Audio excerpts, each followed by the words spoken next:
Alors, je veux schématiser ce circuit. Alors,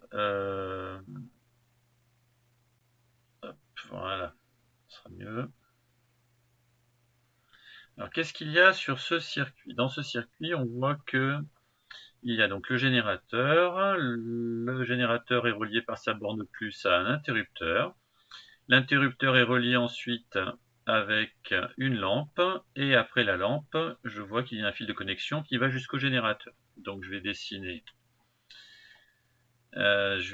donc le générateur, donc borne plus la plus grande barre, borne moins la moins grande.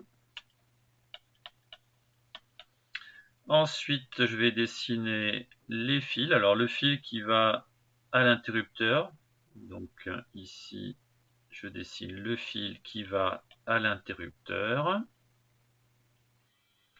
Alors cet interrupteur, il faut que je me pose la question, est-ce qu'il est fermé ou ouvert? Parce que ce n'est pas le même symbole. Donc, comment savoir? Eh bien, si j'ai de bons yeux, je vois qu'ici il y a un 0. Et 0 signifie que le courant ne passe pas. Donc il est ouvert. S'il était sur 1, le courant passerait et on dirait oui, qu'il est fermé. La petite astuce pour retenir, c'est que le 0, c'est comme un O, et O comme ouvert. Après, il y a une autre façon de savoir s'il est ouvert ou fermé, c'est en regardant la lampe. Cette lampe, en fait, si elle est en bon état, quand l'interrupteur est sur 1, le courant passe, la lampe brille. Si l'interrupteur est sur 0, eh bien, s'il est ouvert, la lampe ne peut pas briller.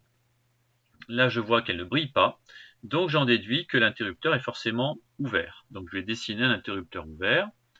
Donc je fais un petit point comme ça, un petit point comme ça.